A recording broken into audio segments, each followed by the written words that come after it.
we've been talking about the different perspectives that multi-generational teams bring, and as a leader, really needing to really navigate through the nuances and really creating the right kind of culture and environment to really bring the best out of that. Hmm. But when we think about Gen Z, Kate, in particular, we know that they're bringing a certain expectation and a perspective.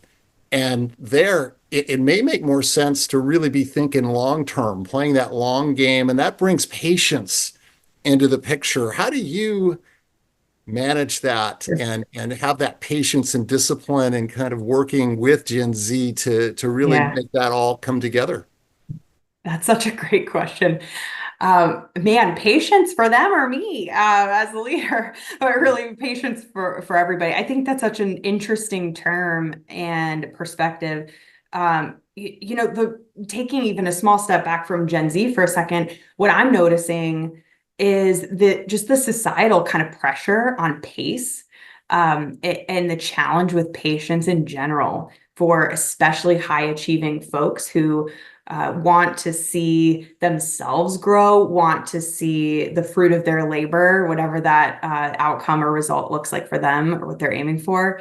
And so that idea of patience is just getting diluted in culture today, or at least in the US. That idea of delayed gratification and waiting for something and kind of working maybe over the long term for something. And that isn't a fun perspective for society right now, right? We don't want to wait. We're constantly hurrying toward things. And so I don't know if it's necessarily just a Gen Z challenge in my experience, I think this is actually kind of plaguing quite a few folks that are still, aiming to be pedal down in their career. And so it kind of even expands outside of Gen Z, but maybe specifically for Gen Z. And I'm thinking folks toward the sunrise at the beginning of their career years, they have big ambitions. The folks I'm leading want to see themselves do big things and drive big impact for businesses and their communities, those around them. And I support dreaming big. I want to see that. I want to support that. I want to coach the best possible outcome out of individuals, regardless of their generation. But some of that is also what is the context and the societal pressures that we all feel that we are under, right? Or their peers, what kind of peer pressures, what kind of social media and personal branding and influencing pressures are coming with the evolution of Gen Z today that did not for millennials and Xers and beyond. And that just looks different, right? And so while I can't know what that means firsthand from being in their shoes, I can look around and take a pulse of what are the trends of work today? What are the motivators of the contemporary employee? How do I monitor that culture within my own team? How do I show up in the right way to serve a a younger Gen Z, someone on the front end of their career, just as much as someone who has 20 years of experience? How do I serve those people unique to them? So it absolutely, the patience component is key. And I see it kind of manifesting itself differently throughout different folks on my team. But Gen Z in particular will continue to bring a unique perspective to this topic.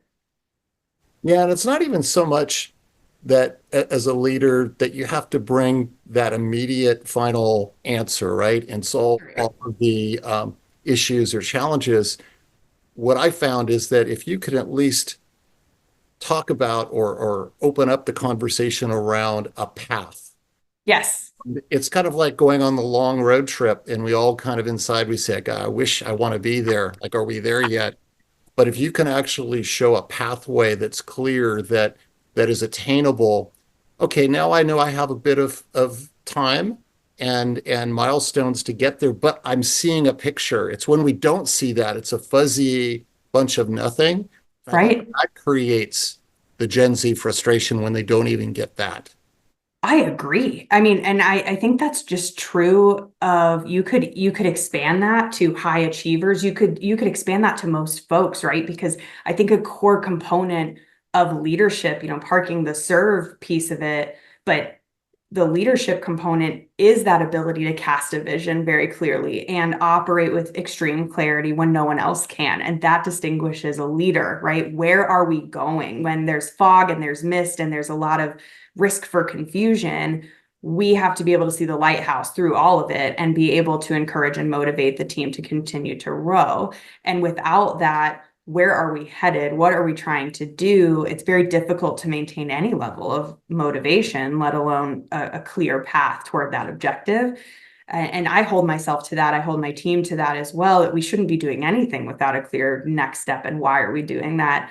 And I do think that's really critical to us as servant leaders, is getting in the trench, so to speak, with that individual, understanding what's motivating them now in the short term, but longer term, where do they see themselves? Where are we trying to go? And we can absolutely change that objective over time, right? As we grow, as we develop different skills, we can change where the compass is headed, so to speak, but we still have to be making intentional and thoughtful steps forward. And that's our ultimate responsibility.